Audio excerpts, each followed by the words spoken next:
Kak, boleh tak make up jumpa ex? Boleh? Kau nak jumpa ex kau, kau jangan make up tebal-tebal. Sebab apa tau, nanti dia kata, kau ingat kau cantik sangat ke make up tebal macam tu? Mula-mula kita pakai foundation. Saya pakai foundation Kate Nat je. Tak payah banyak-banyak agak-agak je. Lepas tu kau blend. Blend. Gitu. Okey, lepas kita dah siap blend ni, kita buat kening. Okey, lepas tu kita pakai concealer. Tadi saya pakai kod 02, yang ni kod 01. Pakai sikit je.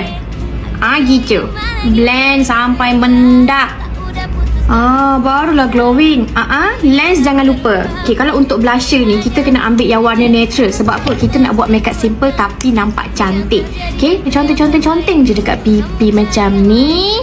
Tak kisahlah banyak mana. Lepas tu kau blend. Gitu. So tak adalah nampak heavy sangat kau punya blusher tu. Natural je. So dia pun tengok muka kau, cantiknya. Lepas tu kau bubuh dekat kelopak mata sekali. Bubuh highlighter sikit. Barulah nampak glowing. Mata dah siap. Pakai eyeliner nipis je. Lepas tu mascara 5-6 layer. Cukup. Tu tepek sikit compact powder. Tu shading lah sikit hidung supaya muka kau tu nampak lain sikit. Gitu.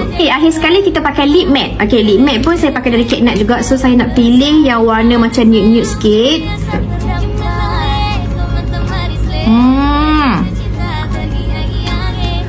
Nampak tak? Barulah dia tak cop kau tu try hard sangat nak kat dia balik. Dah siap. Okay, kalau nak jumpa ex tu tak payah make up tebal-tebal. Cukup je make up macam ni. Jangan nampak sangat try hard kau nak kat dia. Ni kalau dia nampak kau make up macam ni, confirm dia tengah-tengah macam ni. Bye.